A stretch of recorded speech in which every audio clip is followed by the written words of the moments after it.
Hello friends, welcome back to my channel. আশা করছি সকলে ভালোই রয়েছেন।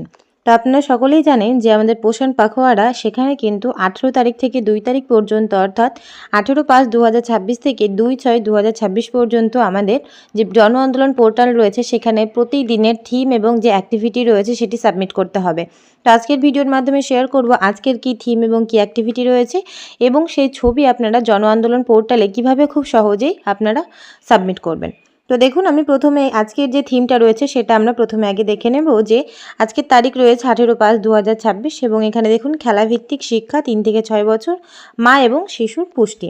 এখানে স্থান বলেছে AWC। অবশ্যই আপনারা জানেন যে আমরা জন আন্দোলন পোর্টালে যখন কিছু সাবমিট করি তখন সেই লেভেলটা অবশ্যই আমরা AWC সাবমিট করি। এখানে দেখুন কি কার্যকলাপটা রয়েছে, অর্থাৎ আপনারা সেই দিন সেন্টারে কি অ্যাক্টিভিটি করাবেন। এখানে বলা রয়েছে দেখুন যে পোষণ রঙ্গোৎসব, অর্থাৎ হলুদ দিয়ে আঁকা ছবি। শিশুরা পাতলা হলুদের জল প্রাকৃতিক হলুদ রং হিসেবে ব্যবহার করে চার্ট পেপারে ছবি বা হাতের ছাপ তৈরি করতে পারে। পরে সেগুলি AWCর দেওয়ালে সঠিকভাবে লাগানো যেতে পারে। অর্থাৎ একটা হলুদের মিশ্রণ বানাতে হবে এবং সেই মিশ্রণটা একটু আপনারা গাঢ়ভাবে বানাবেন, যেন সেই যে মিশ্রণটায় বাচ্চাদের হাতের ছাপ বা যে কোনো আপনার অ্যাক্টিভিটি, যেমন কোনো ড্রয়িং, কোনো ছবি, সেখানে হয়তো পাকা আমের ছবি আঁকতে পারেন, কারণ সেটা যেহেতু পাকা আমটা হলুদ হয়। তো বা এইরকম হলুদ আকৃতির বা হলুদের যে কোনো ড্রয়িং আপনারা বাচ্চাদের করাতে পারেন এবং সেই ছবিটি অবশ্যই আপনারা তুলে রাখবেন এবং সেই ছবি আপনি যে পেন্টিংটা করাচ্ছেন বা আপনি যে সেই হলুদের মিশ্রণ নিয়ে কাজ করছেন সেই ছবি কিন্তু জন আন্দোলন পোর্টালে আপনাকে সাবমিট করতে হবে। এবং সেই দিন কি রয়েছে দেখুন, সেই দিন অর্থাৎ 18 তারিখ, অর্থাৎ যেহেতু ECC ডে রয়েছে সেই দিন কিন্তু সেই অভিভাবকদের সঙ্গেও আপনি এই বিষয়টি নিয়ে অবশ্যই আলোচনা করবেন। এবং এখানে উপকরণের কথা বলা রয়েছে, কি কি উপকরণ লাগবে চার্ট পেপার। এটা চার্ট পেপারের বদলে আপনারা আর্ট পেপার ইউজ করতে পারেন। এখানে বলা রয়েছে হলুদ, জল এবং তুলি এবং সংযুক্ত যেসব সামগ্রী সেগুলো কিন্তু লাগবে। অর্থাৎ তুলি কেন লাগবে, কারণ ড্রয়িং করতে গিয়ে বা পেন্ট করতে গিয়ে কিন্তু হলুদ কালারের রঙের যে কোনো আপনারা সবজি বা কোনো ফল সেগুলোর ছবি অবশ্যই আপনারা এখানে আঁকতে পারেন। এবং কি বলা রয়েছে যে অংশগ্রহণকারী, এখানে কারা অংশগ্রহণ করবে অবশ্যই বলা রয়েছে অভিভাবক এবং পরিচর্যাকারী এবং শিশু। অর্থাৎ আপনার যে ECC ডে রয়েছে সেই দিন সেন্টারে, তো ECC ডের দিন যে অভিভাবকরা আসবে তিনাদেরকে নিয়ে, বাচ্চাদেরকে নিয়ে এই অ্যাক্টিভিটিটা কিন্তু খুব সুন্দরভাবে পালন করা যেতে পারে।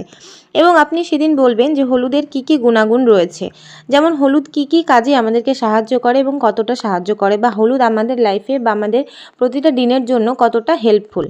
এখানে বলা রয়েছে যে হলুদের স্বাস্থ্যগুণ সম্পর্কে আপনি বলতে পারেন, যেমন রোগ প্রতিরোধ ক্ষমতা বৃদ্ধি ও সার্বিক সুস্থতার সহায়তা সম্পর্কে সচেতন করবেন। অর্থাৎ হলুদ যে আমাদের রোগ প্রতিরোধ বৃদ্ধি করতে সাহায্য করে এবং সার্বিক যে সুস্থতা সেটাও কিন্তু বজায় করতে আমাদের সাহায্য করে। এখানে বলা রয়েছে যে মন্তব্যতে দেখুন বলা রয়েছে যে হলুদ রোগ প্রতিরোধ ক্ষমতা বাড়াতে সাহায্য করে, ফোলা ও ব্যথা কমাতে সাহায্য করে, হজম শক্তি উন্নত করে, কাটা ছেঁড়া ক্ষত সারাতে সাহায্য করে, শরীরকে সুস্থ ও শক্তিশালী করে রাখতে সহায়তা করে। অর্থাৎ হলুদের কিন্তু প্রচুর বেনিফিটস রয়েছে। তো আশা করছি আজকের ডেটের যে আপনাদের থিমটা রয়েছে সেটা আপনারা খুব সহজেই বুঝতে পেরেছেন। এবার চলুন একটা PDF এর মাধ্যমে হলুদ নিয়ে আপনারা আর কি কি আলোচনা করতে পারেন সেটি আমরা এখানে দেখে নিচ্ছি। তো দেখুন, আমি একটি PDF ওপেন করেছি এবং এই PDF এ এখানে বলা রয়েছে যে হলুদের কি কি সুরক্ষায় আপনাদের শিশুদের স্বাস্থ্য সুরক্ষা করছে। তো এখানে প্রথমেই যে পয়েন্টটা রয়েছে যে প্রাকৃতিক অ্যান্টিবায়োটিক, এটি হলুদের প্রধান উপাদান কারকিউমিন এবং এর যে ক্ষতিকর জীবাণু কোষপ্রাচীর ধ্বংস করে এবং সরাসরি কাজ করে। অর্থাৎ প্রাকৃতিক অ্যান্টিবায়োটিক হিসেবে কিন্তু এই হলুদটি কাজ করছে।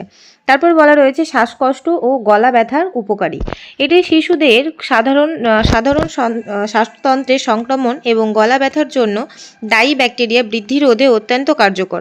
অর্থাৎ আমাদের যে যখন গলা ব্যথা হয়, যে শ্বাসকষ্ট হয়, তখন যে ব্যাকটেরিয়াটা কাজ করে সেই ব্যাকটেরিয়াকে ধ্বংস করে উপকারী ব্যাকটেরিয়া বৃদ্ধিতে সাহায্য করে এবং আমাদের যে শ্বাসকষ্ট সেটি কিন্তু প্রতিরোধ করতে সাহায্য করে। তারপর বলা রয়েছে যে ত্বকের চিকিৎসায় সহায়ক। অনেকেই হয়তো জানেন যে মেয়েরা বা যারা একটু স্কিন প্রবলেম রয়েছে তারা অনেকে কাঁচা হলুদ ব্যবহার করার জন্য সাজেস্ট করেন। তো এখানে বলা রয়েছে যে চর্মরোগ যেমন একজিমা, খোসপচরা নিরাময়ে নিম পাতার সঙ্গে মিশিয়ে নির্দিষ্ট স্থানে ব্যবহার করলে দ্রুত ফল পাওয়া যায়।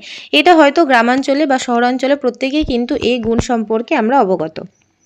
তারপর বলা রয়েছে প্রদাহ ও সংক্রমণ রোধে কার্যকর, এটি শিশুদের চর্মরোগ অর্থাৎ র্যাশ এইসব কিন্তু কম করে শিশুদের সুরক্ষা প্রদান করে।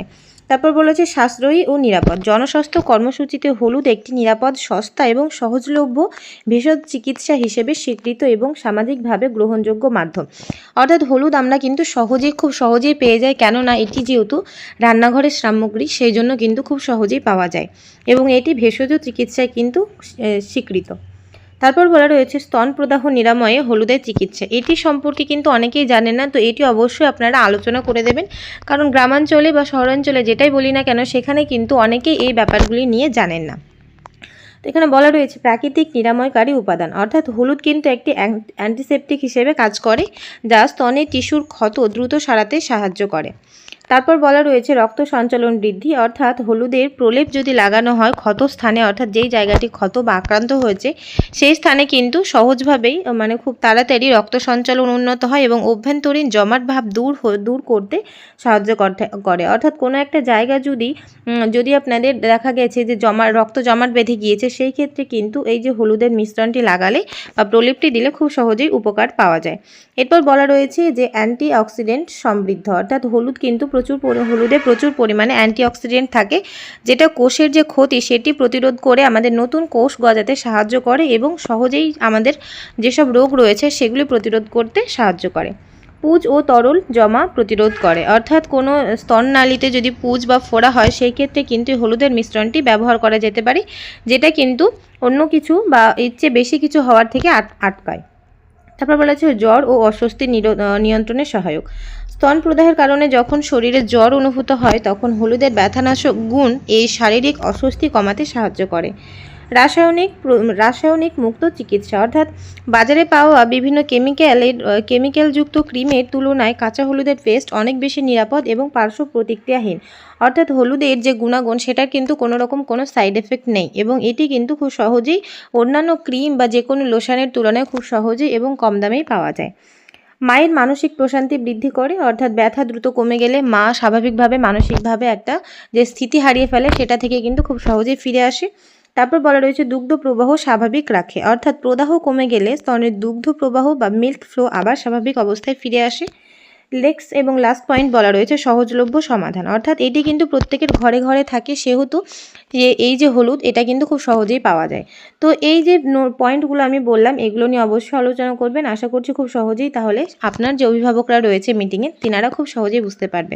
এবার আমি দেখে নেব যে এই নেক্সট ভিডিওতে আমি আপনাদের দেখিয়ে দেবো যে কিভাবে আপনারা সেই জন আন্দোলন পোর্টালে সেই থিম এবং অ্যাক্টিভিটি এবং ছবি সাবমিট করবেন। কেননা ভিডিওটি যেহেতু অনেকটাই লম্বা হয়ে যাচ্ছে, তো ভিডিওটা আমি এখানে শেষ করছি। ভালো থাকবেন, সুস্থ থাকবেন, ধন্যবাদ।